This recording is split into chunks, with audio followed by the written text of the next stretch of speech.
22 ans. Donc ça, déjà à cet âge-là, déjà chez l'enfant on le voit, et le jeune adulte, on le retrouve encore. Ok? Diapo suivante. Ce qui est embêtant, c'est cette superbe étude qui s'appelle de Cardia Study, qui montrait, donc ils ont fait ce qu'on appelle une étude, c'est une étude à la fois épidémiologique et longitudinale. On a pris des gens qui avaient 25 ans. On leur a fait faire des tests d'effort, voilà, nos collègues cardiologues font, un test d'effort, et une batterie de tests de tâches de fonction cognitive. Et on leur a donné rendez-vous 25 ans plus tard. Okay, et on les a testés sur les deux plans. Et on s'est rendu compte que le niveau de performance psychologique, donc vitesse psychomotrice, tout ce qui va être mémoire, donc des gens qui avaient 43 à 55 ans, était corrélé au niveau de conditions physiques 25 ans avant.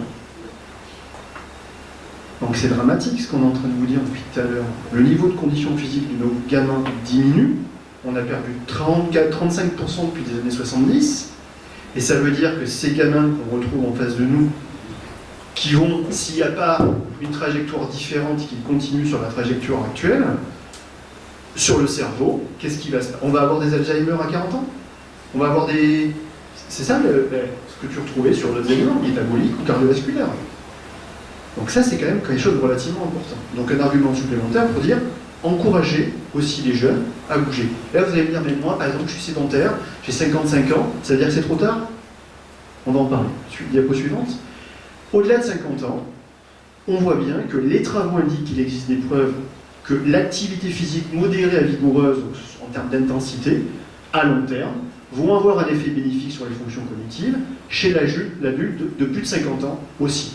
Voilà. C'est-à-dire qu'on a un effet très important sur les fonctions exécutives que je vous ai expliqué tout à l'heure, sur la cognition globale, c'est quelque chose de très très très général, peu importe, et de l'attention. Donc là, c'est des études qui le montrent. Ça, c'est très clair aussi.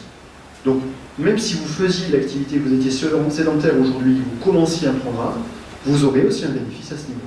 Ok ? Diapo suivante. La question que souvent les gens me posent aussi, c'est, ok, on a des parents, on a des grands-parents qui ont un niveau d'activité physique qui est faible parce qu'il y a un taux de fragilité qui est très important, donc des gens qui sont primo-shooters, qui ont besoin d'une marchette pour se déplacer. C'est trop tard ou pas? Diapo? C'est pas trop tard. Ça, c'était un... Bon, comme vous l'a dit Dominique, moi j'ai passé quasiment 6 ans au Canada, à Montréal, et j'ai travaillé à l'Institut de gériatrie de Montréal.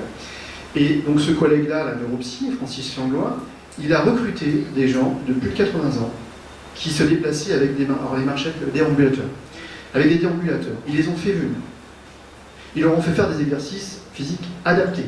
Donc ils ne pouvaient pas faire grand-chose, mais ils ont fait un minimum de choses. Et 3 mois après ce programme d'entraînement, ils avaient amélioré leur mémoire, tout ce qui est vitesse de traitement, les fonctions exécutives, et surtout, regardez ce qui est écrit en anglais ici, vous allez comprendre la qualité de vie qui était améliorée.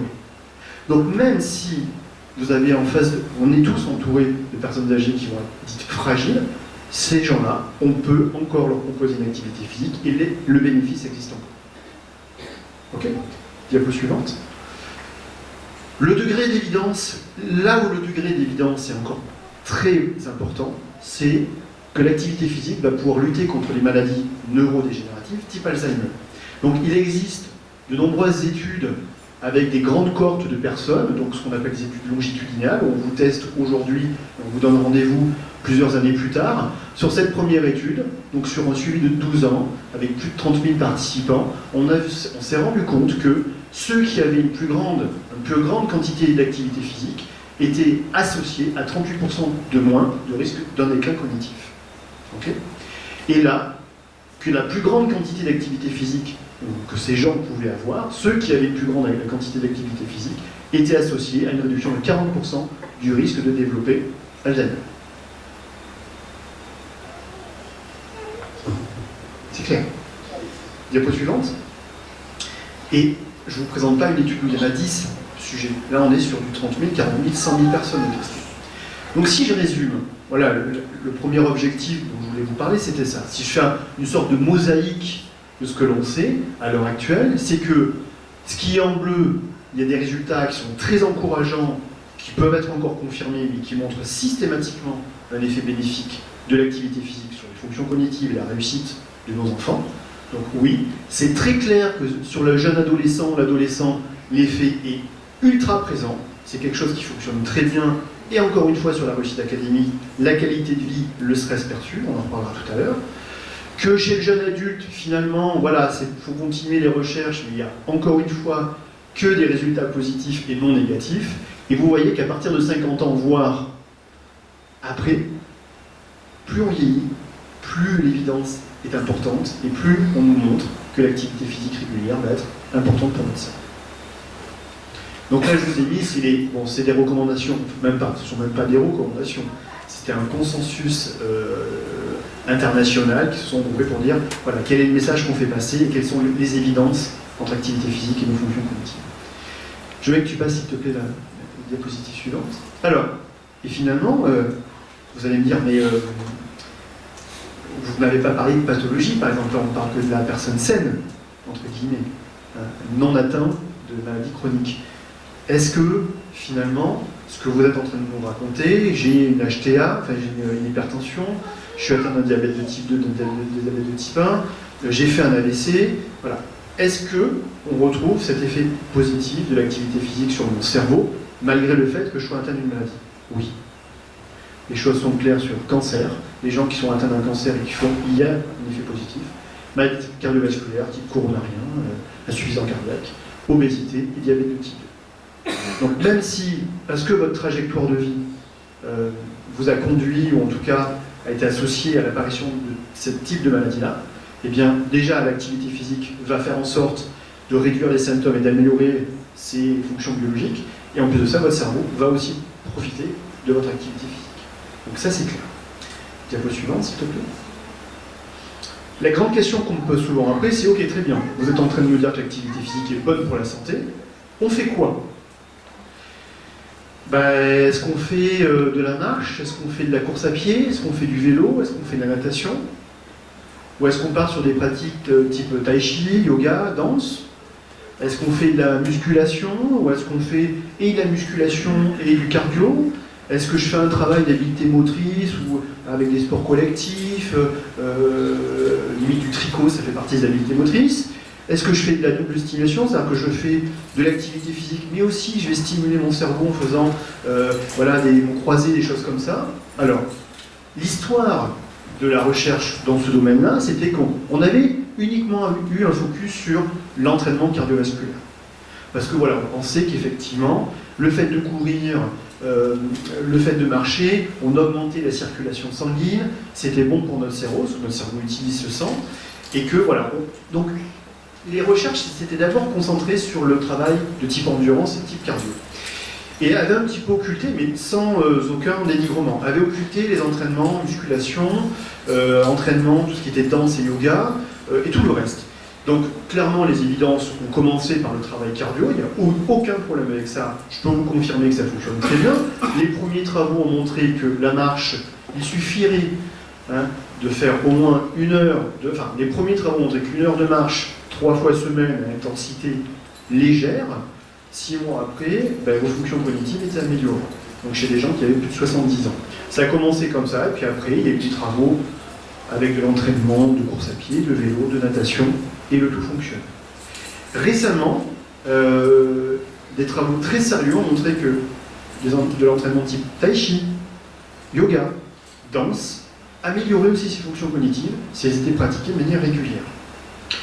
Et là où ça a commencé à bousculer un peu les gens, c'est alors qu'on a une collègue qui est sur Vancouver, qui s'appelle Teresa Liu Ambrose, et elle s'est rendue compte, elle a voulu voir que chez des personnes âgées, plus de 70 ans, elle leur a fait faire un programme d'entraînement en musculation.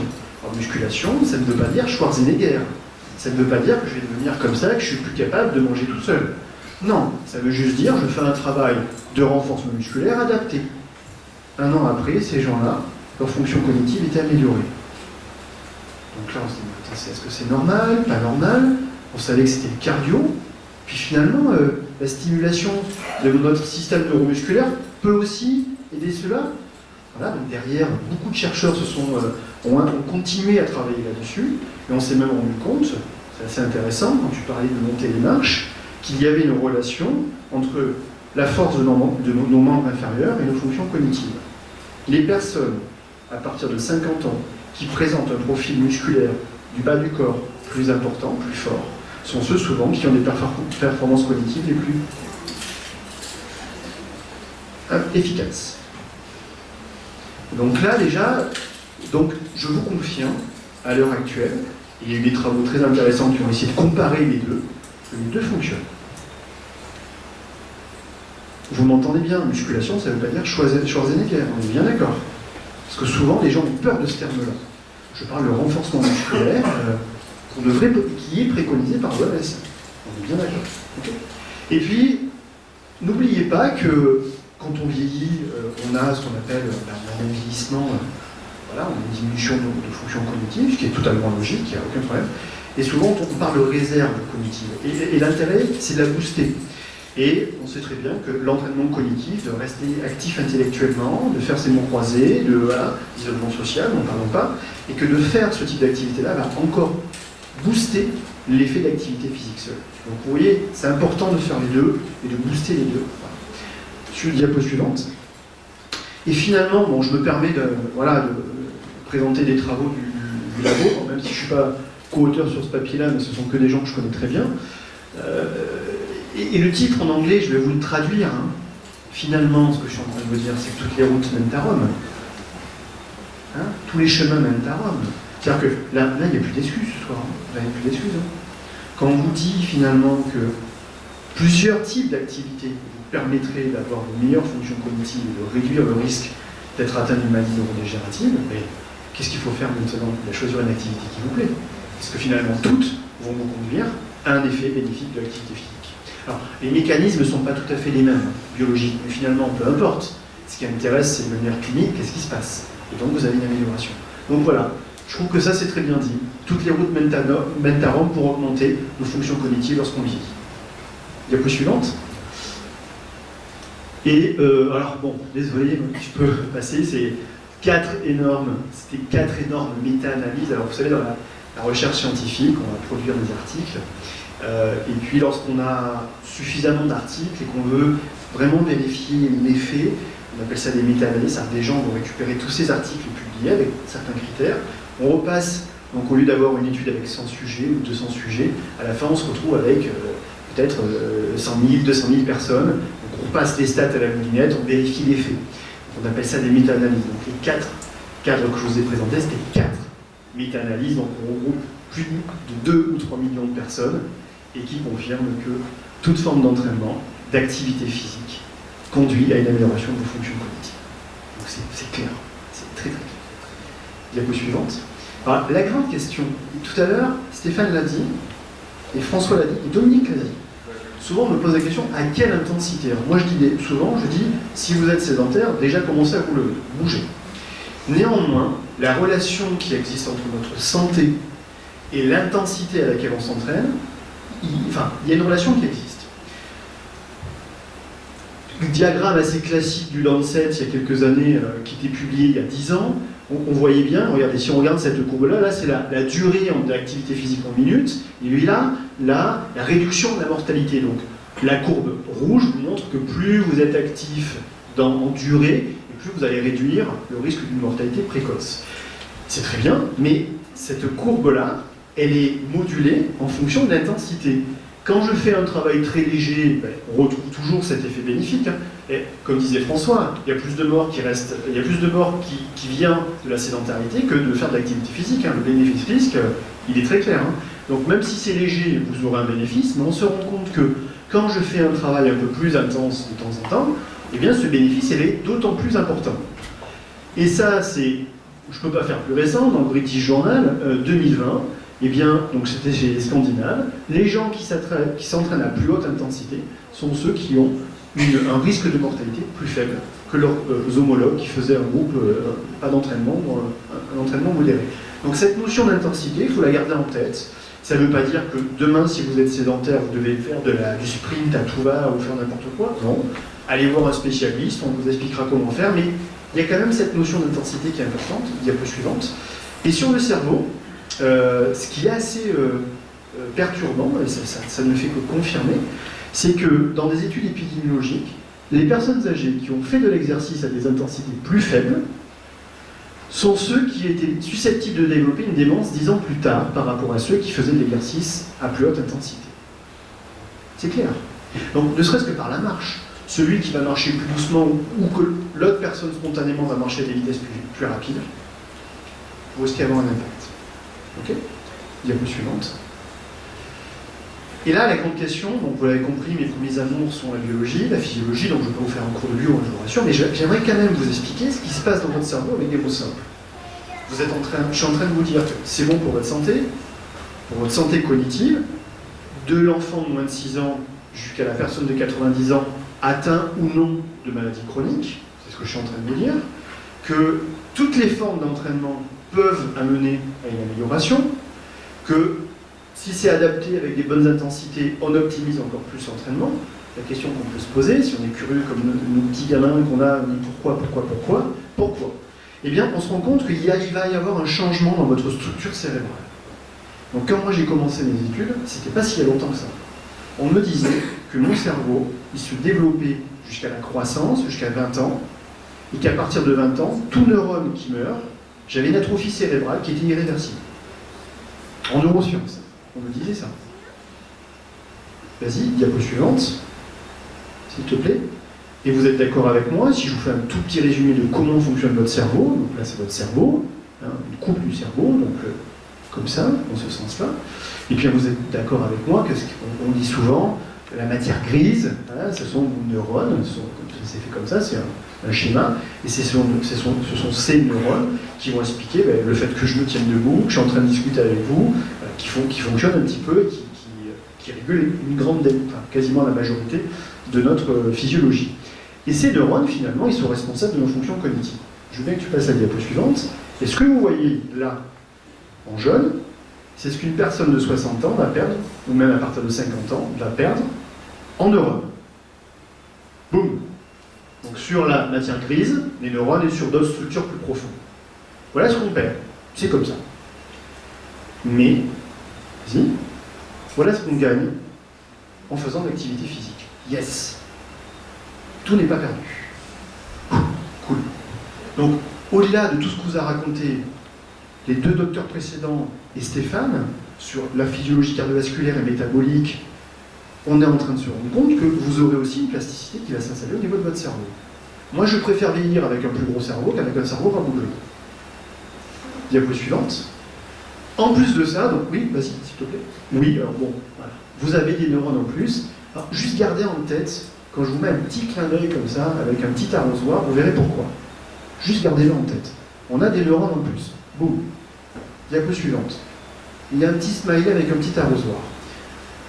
Ce qui est important aussi, c'est que notre cerveau, il ne peut pas fonctionner sans un apport de sang. Parce que le sang, vous savez, il apporte l'oxygène que l'on respire et les nutriments que l'on retrouve dans l'alimentation. Et donc ce sang arrive par ce qu'on appelle des vaisseaux sanguins, des capillaires sanguins. Et même là, l'activité physique va avoir un bénéfice. Diapo suivant, il y a des études, bon, vous voyez ici, donc c'est ce qu'on retrouve sur des images Doppler, sur des choses qu'on avait fait à Montréal à l'époque, sur le cirque. Non, tu peux revenir, voilà. Et donc on retrouve, on voit bien qu'entre un jeune et une personne plus âgée, le débit de sang, la quantité de sang qui arrive dans le cerveau, elle est beaucoup plus importante. Donc, est-ce que l'activité physique, et c'est quelque chose qui a une répercussion négative, hein. Le fait de vieillir, vous aurez un arbre vasculaire un peu moins important, et ça aura une répercussion sur votre cerveau. Est-ce que l'activité physique va me permettre de changer un petit peu cet arbre vasculaire ou le débit qu'on va avoir? Je veux bien que tu passes à la diapo suivante, s'il te plaît. Encore. Ça, c'est un travail qui a été publié et qui a montré que avant, donc là c'est votre débit sanguin cérébral, donc la quantité de sang qui circule dans votre cerveau, au repos, quand vous êtes au repos ou à l'exercice, il a été montré qu'après un programme d'entraînement, vous avez une amélioration de la quantité de sang qui arrive à votre cerveau. Donc ça, c'est un premier élément. Donc je suis en train de vous dire que vos neurones, il y en a plus, ça c'est super, et qu'en plus de ça, la quantité de sang qui arrive à votre cerveau, il sera le même, voire un petit peu plus important si vous pratiquez. Et que si vous ne pratiquez pas, il va diminuer. Diapo suivante. Le problème, c'est bien beau d'amener du sang à mon cerveau. Il faut qu'il soit capable de, parce que votre corps, quand vous lui amenez des vaisseaux sanguins partout là, qu'ils amènent du sang à nos organes avec cet oxygène, il faut que cet oxygène soit récupéré par vos cellules. pour être utilisé. Et donc, c'est des processus d'oxygénation, peu importe. Est-ce que ça fonctionne? Donc, vous voyez là le sang qui amène l'oxygène, et voilà, il y a une communication avec les neurones pour que ça fonctionne bien. Okay, et donc, diapo suivante, là, à l'heure actuelle, vous avez tous ces travaux-là de recherche, des collègues d'Aldi, moi-même, et des collègues de Poitiers, pas les mêmes, et des collègues de Montréal. Les évidences sont très claires. Jeune, âgé, patho ou pas patho, quelqu'un qui est actif a un métabolisme de l'oxygène au niveau cérébral qui est plus performant. Donc il y a plus de neurones, il y a plus de sang qui arrive, et la quantité d'oxygène apportée par le sang, elle est mieux utilisée. Pas mal. Diapo suivante. Et je vous ai dit tout à l'heure, il y a plus de sang qui arrive. Mais on sait très bien que la qualité de nos vaisseaux, vous le savez, François en a un petit peu parlé tout à l'heure, on sait que nos vaisseaux sanguins, voilà, parce que si je fais une hypertension et que je suis à 14 noces versus 18, eh bien, il y aurait une répercussion à long terme sur la rigidité de nos vaisseaux, et c'est pas quelque chose de très très bien. Et au niveau du cerveau, c'est exactement la même chose. Et c'est assez intéressant. Juste, tu reviens avant pour pas que le petit smiley arrive. Là, vous voyez, c'est une coupe de cerveau où on voit effectivement l'arbre vasculaire, c'est tout nos vaisseaux sanguins. Et avec des modèles mathématiques, ils ont réussi à reformer, à reconfigurer la forme de vos vaisseaux. Et donc, vous voyez, un vaisseau comme ça, là, comme le B, c'est moins bien que le A, parce qu'il y a plein de tortuosité. Et ça peut, si en plus de ça, vous avez un petit profil lipidique en faveur, avec une hypertension, même si c'est une pré-hypertension, eh bien, vous risquez, au niveau de ces petits virages, d'avoir un risque d'anévrisme ou un risque de faire un AVC, plutôt ischémique. Hein, voilà. Et c'est pas génial. Et on se rend compte que les gens qui sont plus en forme, actifs, qui ont une activité physique régulière, présentent plutôt des vaisseaux sanguins d'une belle forme qu'avec des tortuosités. Donc il y a plus de sang, en plus des vaisseaux sanguins ont une meilleure forme. Diapo suivante. Donc, petit smiley, continue. Petit arrosoir. Je ne sais pas ce que ça veut dire, mais vous allez voir. Continuez. Et en plus de ça, ces vaisseaux-là, on parle de compliance artérielle, ils sont plus souples. C'est une bonne chose ou c'est pas une bonne chose qu'ils soient plus souples, les vaisseaux sanguins? C'est plutôt une bonne chose. Hein. Les travaux ont montré que les gens, alors ça a été plutôt montré chez la personne âgée que chez la personne jeune, mais les gens qui font une activité physique régulière, au niveau du cerveau, ont une compliance artérielle, une élasticité artérielle qui est beaucoup plus importante. Bon, mais on est quand même pas mal. Suivant.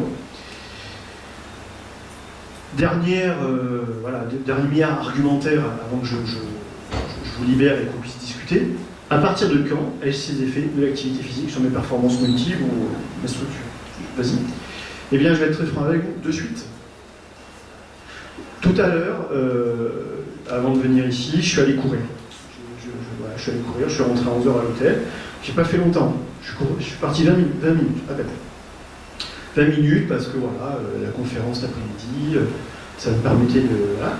Et je vous confirme, alors déjà pendant l'exercice, vous avez une amélioration de fonctions cognitives, dont je ne reparle pas parce que ce n'était pas ça qui m'intéressait, mais après, vous avez un bénéfice direct après une séance d'exercice. Alors c'est un effet qui va disparaître, hein. Au bout de 2 heures, il a disparu. Mais de suite après, vous avez un bénéfice qui est transitoire. Mais le fait qu'il soit transitoire et que vous le répétez régulièrement dans la semaine, tous les mois, toutes les années, il va devenir chronique. Donc on voit bien qu'après l'effort, vous avez une évidence qui est claire que vos fonctions cognitives sont améliorées. C'est quand même marrant ça, de se dire qu'après la course à pied, ou après mon vélo, ou après ma marche, tout le monde va vous dire ici, ceux qui le font, je me sens mieux après, je me sens plus détendu. Oui, mais parce que aussi vous avez une acuité visuelle qui est meilleure, une concentration qui est meilleure, et ça a été montré ça, c'est très clair. Depuis les années 70 on le sait. Diapo suivante, sur quoi? 3 effets consistants. C'est que, 1, vous avez une amélioration de vos fonctions cognitives, donc qui dépend de votre, d'une région du cerveau qui est le front, qui nous différencie de l'animal, c'est nos fonctions exécutives, l'amélioration de l'état d'humeur, et surtout, quelque chose qu'on a revu tout à l'heure dans une des diapos suivantes, le stress perçu, stress qui nous tue, réduction du stress. Diapo suivante. Ça, c'est de suite après. C'est juste après l'effort. Donc quand on me dit à partir de quand, de suite. Si ce soir, après la conférence, vous avez compris, peu importe ce que vous allez faire, vous aurez un bénéfice de suite. Alors qu'il va disparaître. Hein. Il disparaît au bout de 2 heures, 1 heure. Mais à force que vous répétiez cet exercice-là, ces effets transitoires vont devenir chroniques. Quelle est l'origine de ces améliorations? Vas-y, diapo suivante. Quand vous êtes en train de courir, si tout à l'heure, vous allez penser à moi, hein, vous allez penser à nous, quand tout à l'heure vous allez faire votre pratique, ou demain, vous allez penser à moi. Pendant que vous êtes en train de faire une pratique physique, vas-y, continue les diapos, s'il te plaît. Vous êtes en train de libérer plein de molécules, je ne rentre pas dans les détails, mais plein de molécules qui font que votre cerveau il fonctionne mieux pendant et après l'exercice. Vous libérez, alors vous savez, vos neurones, ils fonctionnent par ils s'envoient des lettres hein, pour communiquer. Voilà, on appelle ça des neurotransmetteurs. Vous en connaissez souvent un qui s'appelle la sérotonine. J'ai un mot qui traîne. Bon, la sérotonine qui peut être responsable d'une dépression.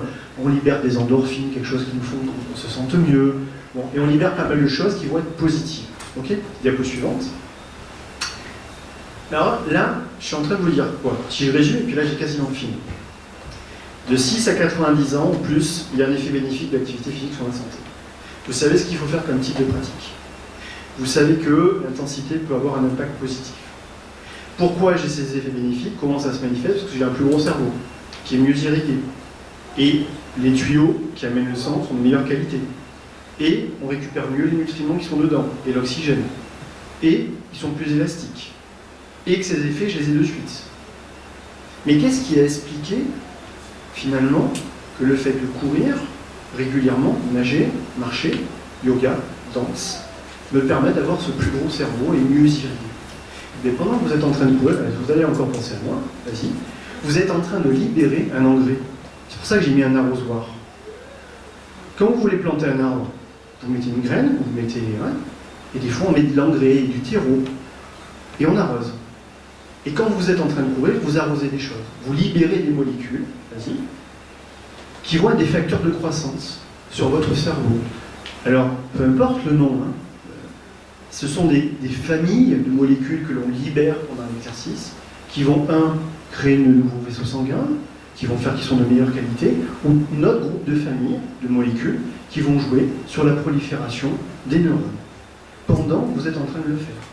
Alors pas de suite, il faut faire un effort qui, au bout de 15-20 minutes, commence à les libérer. C'est quand même incroyable à l'heure actuelle, comment on a pu me dire il y a 20 ans, pourtant on avait déjà un petit peu ces connaissances, que mon cerveau n'était plus plastique.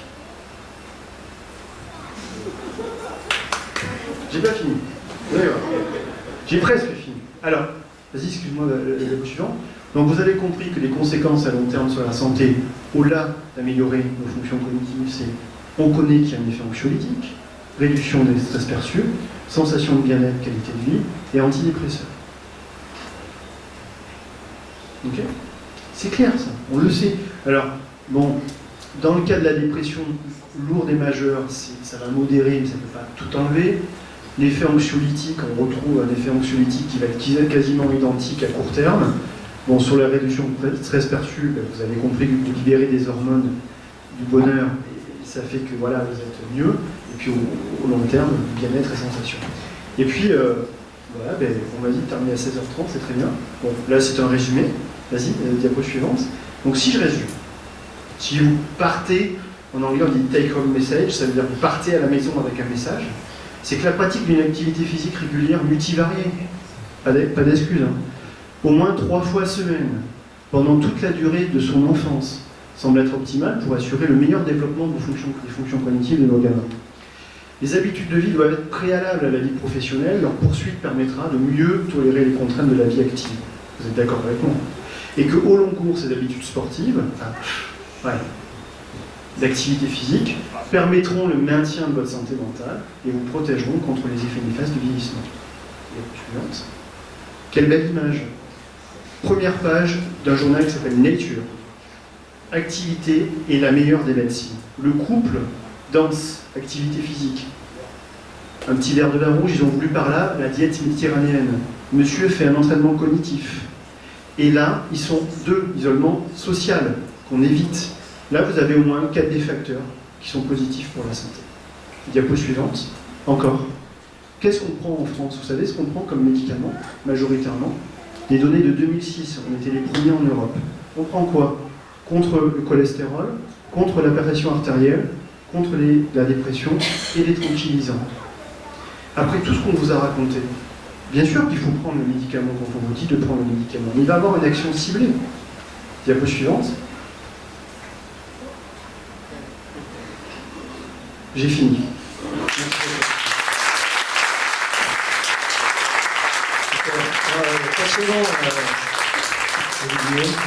J'aime beaucoup les gens qui rendent les choses compliquées très simples.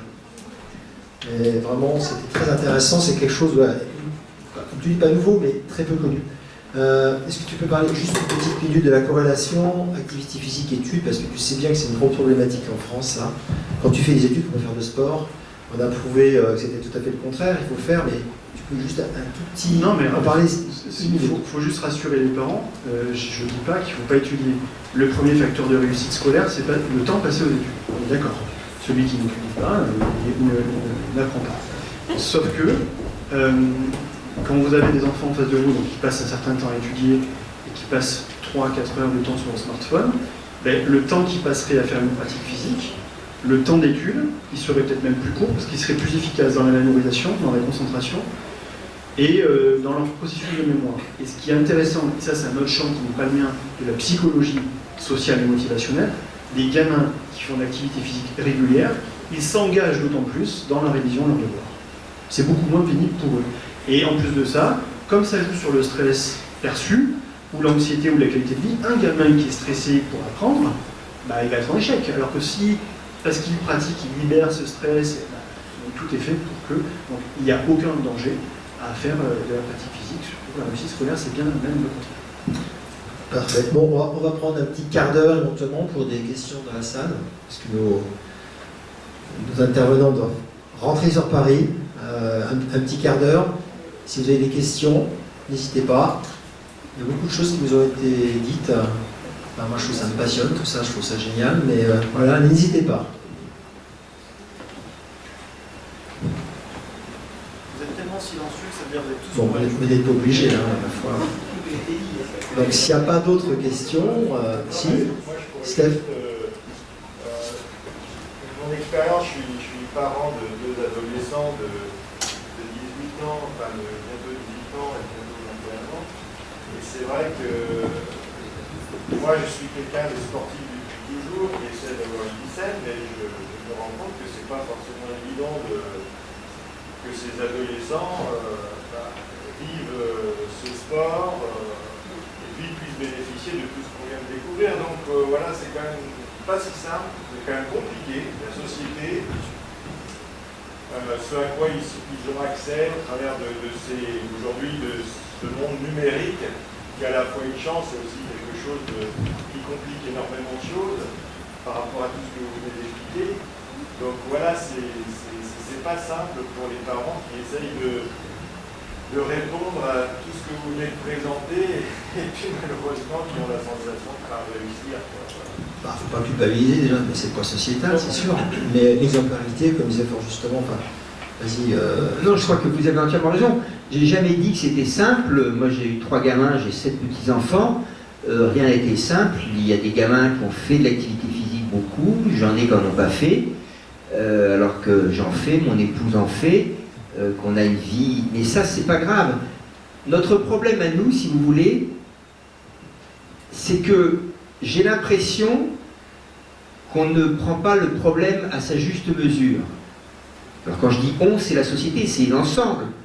Quand j'entends ce que dit Olivier, et que l'éducation nationale garde comme l'activité physique comme la variable d'ajustement des horaires scolaires en France, je me pose quand même des questions. Quand je vais voir M. Villani, qui est quand même médaille Fields de mathématiques, donc c'est pas un imbécile a priori, et que je lui dis, mais vous savez, je lui dis, vous savez, M. Villani, il faut qu'on fasse bouger plus les gamins. Et il me dit, attendez, M. Carnet, on va déjà leur apprendre à lire et à compter. Mais j'en dis, ça tombe bien, parce que si vous, ils apprendront plus vite. Et là, il me regarde. C'est grave. C'est grave. Quand j'entends, quand j'ai été auditionné par le Sénat, que je leur explique qu'il faut faire l'activité physique et qu'il y a les maladies chroniques, et qu'il y a un sénateur qui me dit, mais il faudrait peut-être qu'on forme des gens pour faire l'activité physique aux gens, alors qu'ils existent depuis 2007 en France. C'est les enseignants d'activité physique adaptée. Là, je me rends compte qui comprennent rien à ce qu'on dit, quoi. Ils veulent pas entendre. Alors que vous ayez du mal, bien sûr, parce que personne vous aide en réalité. Regardez aujourd'hui, mais même nous en médecine. Moi en médecine, j'étais le pape de la nutrition quand je suis sorti de la médecine. 12 ans d'études pour savoir 5 fruits, 5 légumes. Par contre, alors, je connaissais tout sur les IRM, les parasites, je connaissais même le ténia, je n'en ai jamais vu de ma vie, etc., etc. Il y a quand même un grand problème. Et aujourd'hui, comme l'a dit tout à l'heure Fabrice, il faudrait peut-être qu'on mette dans nos études de médecine, qu'on change. Aujourd'hui, c'est pas compliqué. Je l'ai déjà dit hier, mais je le répète. Le jeudi après-midi, dans les universités en France, c'est écrit, c'est dans la loi, c'est pour le sport. Qu'est-ce qu'on fait à la faculté de médecine? Il n'y a pas qu'elle, toutes les facultés de médecine. Le jeudi après-midi, les masters. Donc déjà, les gamins ne peuvent pas faire de sport le jeudi. La seule journée qu'on leur a donnée. Aujourd'hui, vous rentrez en première année de médecine, il y a plus de fumeurs à la sortie qu'avant. Il y a un surpoids plus important à la fin des études de médecine qu'avant. On est quand même à la faculté de médecine. Il y a la dépression. Et vous croyez que ça fait bouger les doyens de médecine? Mais pas du tout. Pas du tout. C'est pas grave. Il faut qu'il y ait des heures, plus d'heures de cours. Moi, j'ai des journées où les étudiants en médecine, ils commencent à 8 heures, ils finissent à 20 heures de cours. On a quand même un problème, on n'est quand même pas les meilleurs du monde en médecine. Regardez, on n'a pas été foutu de faire un vaccin. Donc on peut se poser quand même la question. Mais c'est pas grave, on ne change rien. Et c'est ça qui nous fait peur à nous tous, c'est que je sens pas, alors oui, on vous marque manger, bouger. Bon, je veux bien, enfin, il faudrait qu'on change peut-être un petit peu les messages, parce que qui lit encore le manger, bouger qui est en dessous, ça fait combien d'années qu'on nous le donne?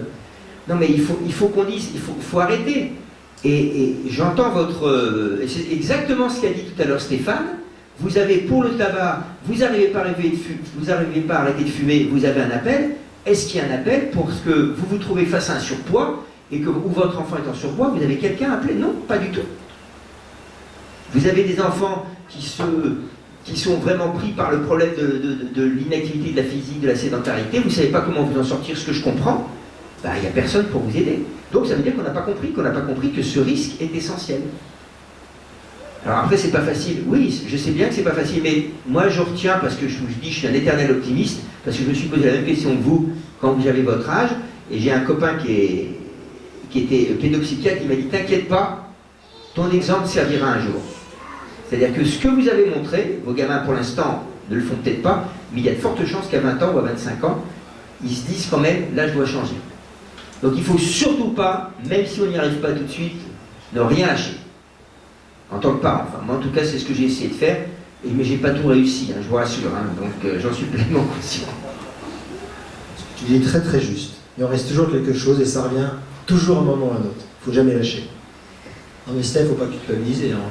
Qu'est-ce qu'on peut... Mais toi, tu as vu l'auditoire, là, j'espérais plus de monde encore. Pourtant toi, et Dieu sait que on s'est bagarré, on a fait une communication pas possible, la presse est avec nous, on a fait venir des intervenants, mais je ne sais pas si on se rend compte des intervenants qu'on a, c'est des intervenants de niveau internationaux, quoi, à Montargis. Hier, on a fait une réunion avec les enseignants. Devinez combien il y avait d'enseignants dans la salle? 2 enseignants. C'est tout, quoi. C'est résumé. Moi, ça m'a coupé des pattes. Je savais que c'était compliqué, mais à ce point, je ne pensais pas. Donc là, moi, je vous remercie tous les venus, parce que vous êtes à peu près 70, et vous êtes probablement convaincus. J'espère que vous avez appris plein de choses. C'était vraiment passionnant. Moi, je remercie encore mes potes maintenant, parce que le sport, ça réunit les gens. Je pense que c'est ça aussi qui est important. On crée des liens, des amitiés. Steph, un pote de rugby, donc... non, mais ça crée vraiment des liens. Mes meilleurs amis, c'est dans le sport qu'on s'était fait. Il y a ça aussi, il n'y a pas que l'activité en tant que telle, le sport, le bienfait physique. Ça crée du lien social, mais il faut se bagarrer. Le message, il faut continuer en permanence de l'asséner. Et moi, je remercie. Voilà, tu es le petit dernier de l'avant, on va dire, Olivier, mais ce que tu dis là, c'est passionnant. Enfin, moi, ça m'a vraiment super intéressé. C'est vraiment super. Ah non, non, il ne faut pas être moralisateur, bien sûr, c'est pas l'objectif. C'est pour essayer d'expliquer, sensibiliser. Moi, ce qui s'est passé hier, si on fait le petit bilan de ces 2 journées, on a passé une journée hier assez extraordinaire hier, avec 400 jeunes au lycée en forêt, des gamins enthousiastes, 350 enfants primaires hier après-midi, des enfants qui ont la banane, qui rigolent, qui sourient. qui sont heureux de courir ensemble, de se toucher. Alors la crise sanitaire, en plus, ça a majoré énormément tout ça. Et moi, je suis comme François, ça fait 1 an, je ne comprends toujours pas ce qui s'est passé. Pourquoi on empêchait les gens de faire du sport quand on sait que ça diminue les facteurs de risque, ça stimule l'immunité.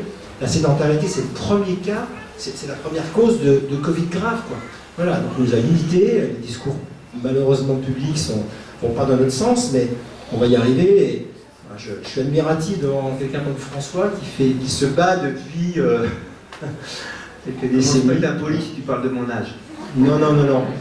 Mais tu cours encore très bien, j'ai vu la semaine dernière. Non, mais c'est une ou deux questions. En tout cas, merci beaucoup pour la qualité de la conférence. Et pas spécial, je n'en doute pas. Non, c'est pas rencontré grâce au sport. Et là, Non, c'est vrai. Mais là, quand je vois dans la salle, finalement, je m'aperçois que c'est quasiment que des gens que je connais, quoi. Et je me dis,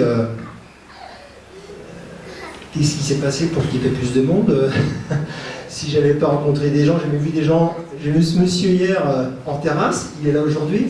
J'ai vu deux amis ce matin, j'en ai parlé, ils sont là ce soir, mais voilà, autrement, j'ai ma famille, j'ai mon époux, j'ai des amis du conseil, mais autrement, si on ne va pas voir les gens un par un, on a l'impression que le message passe pas. Ça rejoint ce qu'on disait. Et c'est troublant.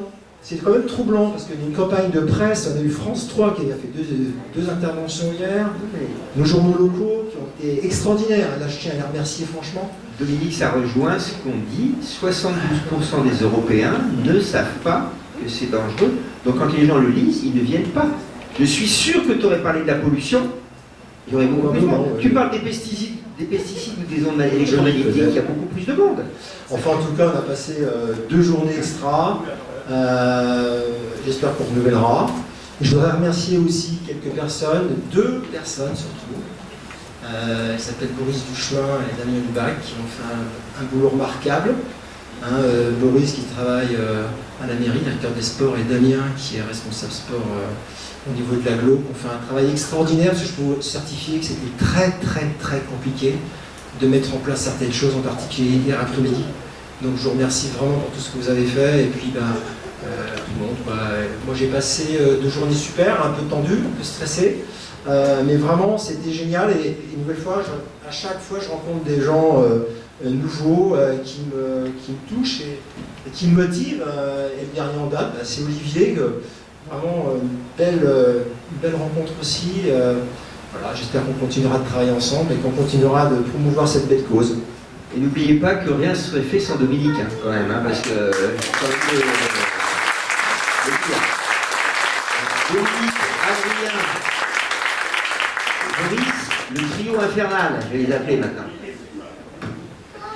Écoutez, suite à ce que vous avez dit, je ne comprends pas que Montargis soit la seule ville de France à avoir posé un arrêté interdisant actuellement les installations sportives au scolaire, alors que l'argument du maire du mélange des populations n'existe pas. Bon, allez voir avec le maire. Alors bon... Non, mais je vais pas... voilà, bon, bref. En extérieur, il n'y a pas de difficulté aucunement, hein, vous pouvez y aller. Après, les équipements, effectivement, intérieur, bon, bref. Ça va... droit de réserve. Oui, pardon. Oui, juste une question, est-ce que vous allez renouveler ce genre d'opération? On verra. On avait fait déjà il y a 2 ans avec Destination des médecins. Ça avait été difficile aussi parce que là, moi j'ai un peu critiqué l'éducation nationale, mais je critiquerai aussi beaucoup les médecins, et pourtant j'y suis. On a beaucoup de difficultés. Dernière en date, François a fait une formation à Nice. Nice, donc c'est pas Montargis. Vous avez envoyé plusieurs centaines d'invitations, je crois. Il y a eu 12 médecins qui sont venus à cette formation. Donc les médecins n'y croient pas. Les médecins n'y croient pas. Donc oui, on aimerait bien renouveler. Je ne dis pas qu'on pourra systématiquement avoir une qualité d'intervenant comme on a là. On s'y est pris plusieurs mois à l'avance. Là, Stéphane est parti, mais Stéphane Diagana, c'était quelqu'un d'extraordinaire. Je savais qu'il était bon, mais à ce point, je ne pensais pas. C'est quelqu'un de fabuleux, qui d'une gentille disponibilité, qui est un magnifique ambassadeur, qui s'exprime parfaitement bien, qui est très intelligent. Enfin, c'est quelqu'un de vraiment remarquable. Et pour l'avoir, on a eu, c'était très compliqué. Ils ont des emplois du temps extrêmement chargés. François aussi, Olivier, à tout le monde. Mais si on peut renouveler, oui. Parce que je pense que pour faire passer ce message, il faut marteler Oui, oui, je sais. Mais il faut peut-être qu'on réfléchisse à d'autres modes aussi, je ne sais pas.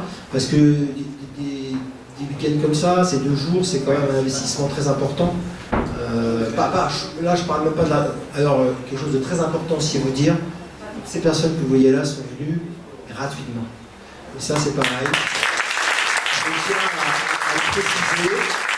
À l'heure actuelle, c'est un peu mercantile. Donc vous avez quand même des gens qui sont de réputation nationale, internationale et qui viennent gratuitement. Donc c'est quand même quelque chose d'extraordinaire aussi, ça, c'est vraiment à remarquer, à féliciter. Donc si on peut renouveler, bien sûr, on essaiera de... mais il faut le temps un petit peu là. J'avouerais que j'avais une petite déception hier et un peu tout à l'heure encore, là un peu moins. Je vois que vous êtes super contents et c'est ça qui nous motive, monsieur. Oui, il faut continuer, bien sûr. Alors, le truc positif, c'est ce qu'on a fait hier dans les écoles, où on a vraiment eu un super bon retour, quoi. Et ce qui nous motive, c'est ça, c'est pas des enfants qui sourient, qui rient. Moi, la journée, j'ai passé aussi avec Thomas, qui est un type génial, qui est parti avec Alexis Pinturo, qui est également un champion, qui est très disponible, très à l'écoute. À l'école du Prat à Courchevel, c'était génial. Donc, on était à Nice le week-end dernier. Tu peux en témoigner, François, c'était fabuleux. On a eu des centaines de gamins. Voilà, et on fait ça pour les enfants. Personnellement, je fais ça surtout pour les enfants. Pas pour les enfants, pour les autres, bien sûr. Ce qui nous importe, comme j'ai rencontré le recteur de Nice un peu par hasard la semaine dernière, c'était très rigolo et j'ai félicité pour ce qu'il faisait là-bas parce que c'est un facilitateur, c'est pas le cas partout. J'ai le sentiment que dans notre région c'est plutôt compliqué, mais c'est compliqué pour tout. L'ARS est compliqué, tout est compliqué. Je me demandais si vous ne vouliez pas appeler la rectrice de la région pour expliquer qu'elle nous simplifie la vie, c'était sympa. Parce que là-bas c'est beaucoup simple. Et ce que m'a dit le recteur, mais mon travail, moi, c'est de simplifier la vie. Et ce qui m'importe, c'est le bonheur des enfants. Donc quand j'ai entendu ça, ça va remonter un peu le moral. C'est pas le cas partout, mais voilà. Non, mais merci de vos encouragements. On essaiera de faire d'autres initiatives. Il faut savoir aussi qu'on a mis en place des choses dans la ville, ça c'est peut-être pas encore trop. Des ateliers aussi destinés au public. Justement, vous allez pouvoir aller après dans le parc, parce que c'est pas tout à fait terminé la journée. Vous allez pouvoir. Il y a quelques ateliers qu'on a mis en place en partenariat avec le 20 minutes d'ovécidose. Il y a un dispositif dans la ville qui s'appelle les ateliers sportifs ou bien, où les gens peuvent s'inscrire au bureau des sports, c'est tout à fait gratuit. C'est ouvert à toute la population. Au-delà de Montargis, on a décidé on essaye de proposer des activités physiques variées qui sont dispensées par les éducateurs de la ville, par des clubs sportifs qu'on essaie d'associer à notre démarche, parce que c'est du donnant-donnant. Si les clubs sportifs interviennent, c'est bien pour la population, mais ça leur fait également des licenciés et futurs adhérents. Donc on essaie de mettre en marche une dynamique, c'est pas toujours facile, il faut réfléchir à tout, l'urbanisme, on voit des déplacements, c'est une vision un peu globale. Alors je suis peut-être un peu utopique et un peu ambitieux, je sais pas, ou inconscient, je sais pas. Ce que j'aimerais, moi, c'est que la région devienne culturellement une région un peu sportive. Parce que la France n'est pas un pays sportif, pas sportif. C'est pas un pays scandinave, c'est pas un pays germanique ni anglo-saxon. Donc ça nécessite beaucoup d'investissement. Et pour ça, il faut qu'on tous au bord de la table, autour de la table, et qu'on ait le même discours. Et ce qui me gêne, moi, de plus en plus, c'est qu'il y a quand même les 2 maillons, à mon avis, essentiels pour que ça bouge. C'est les médecins, enfin le corps médical et l'éducation nationale. Donc il faut qu'on comprenne tous. Moi, quand je vois dans les écoles, maintenant dans les cours, on ne met plus. C'est ce que Stéphane me disait hier, on pourra jouer au ballon parce que je ne sais pas quoi, principe de précaution, il y en a marre de ça. Quoi. Je veux dire, vivons, et nos enfants, c'est notre avenir, hein, c'est nos futurs malades sans faire rien. Quoi. Bon, j'arrête là, je suis un peu exalté parfois. Par rapport à l'éducation nationale, j'en suis sortie maintenant, je pense qu'il ne faut pas que tu prennes par rapport au nombre de participants hier, je comprends que ça te... 2 sur 350, pas beaucoup, hein. Moi, quand j'en suis sortie, je trouvais qu'on était déjà au fond du trou. Et l'inspecteur lui-même m'a dit, après, j'ai eu le téléphone, je crois, 6 mois, et il me dit, ah mais non, creuse encore la base. C'est de Non mais on leur propose juste de venir à une conférence, c'est tout ce qu'on leur propose, tu vois. Alors c'est peut-être en dehors du travail, c'est peut-être ça qui pose problème, je sais pas. Mais... On ne me demande rien là. Là c'est de la culture générale. Non mais tu vois, on n'est pas de souci, je suis d'accord. On ne leur demande rien, on leur demande juste de venir écouter des gens très compétents dans leur domaine. Moi je sais pas, je suis curieux, donc j'y vais quoi. Et en plus on m'invite, donc je suis assez poli, j'y vais quoi. Bon, j'arrête là parce que c'est très désagréable. J'espère que la presse est encore présente. D'ailleurs, la presse veut m'interroger ça. Maintenant, je veux dire ce que je pense. Je me suis freiné depuis des semaines. Maintenant, je veux dire ce que je pense véritablement. Ça ne servira à rien, c'est pas grave. Mais si ces gens-là ne prennent pas conscience, ah oui, ça me ferait des... Pas conscience de la gravité de la situation, c'est dramatique. Et moi, je remercie les enseignants présents là qui ont fait beaucoup de travail et les quelques confrères et consoeurs que je vois. Quand même. Patricia, ouais. Oui. Tu t'es un peu engagé sur les médecins. Et tu connais la situation actuelle des médecins actuellement sur le Montarrois. Bah, je sais. Moi, j'ai fait l'effort de venir. J'ai travaillé ce matin. Je suis arrivée à 2h30. On va pas se disputer. Donc, voilà. Mais Patricia, je suis d'accord avec toi. Et on connaît l'intérêt du sport. Et moi, d'autant plus. Hein, parce que ma famille est... Mais non, mais tu es là. Donc c'est pas... Tu es là, mais... Il y a un sportif pour ça. François, qui est d'autres visions beaucoup plus générales et avec beaucoup plus de recul, il considère aussi que c'est vraiment une grosse problématique, tu vois, le non-adhésion des confrères à... Voilà. Mais on est motivés. Non, mais toi, tu es là, forcément, mais regarde, il y a combien de... Il y a Michel, il s'est retraité, il y a mon frère, il y a... J'ai vu... Qui c'est que j'ai vu d'autres tout à l'heure, je sais pas. Non, mais... Et tu sais bien... Tu sais bien ce que je suis d'accord avec toi pour ça. La démographie n'aide pas, c'est très difficile, c'est très compliqué. Les Patricia Rall, mais ils sont là. Mais oui, bon, on va pas discuter, tout le monde est là, c'est génial. Non, mais voilà, c'était... Merci à vous en tout cas, et merci à...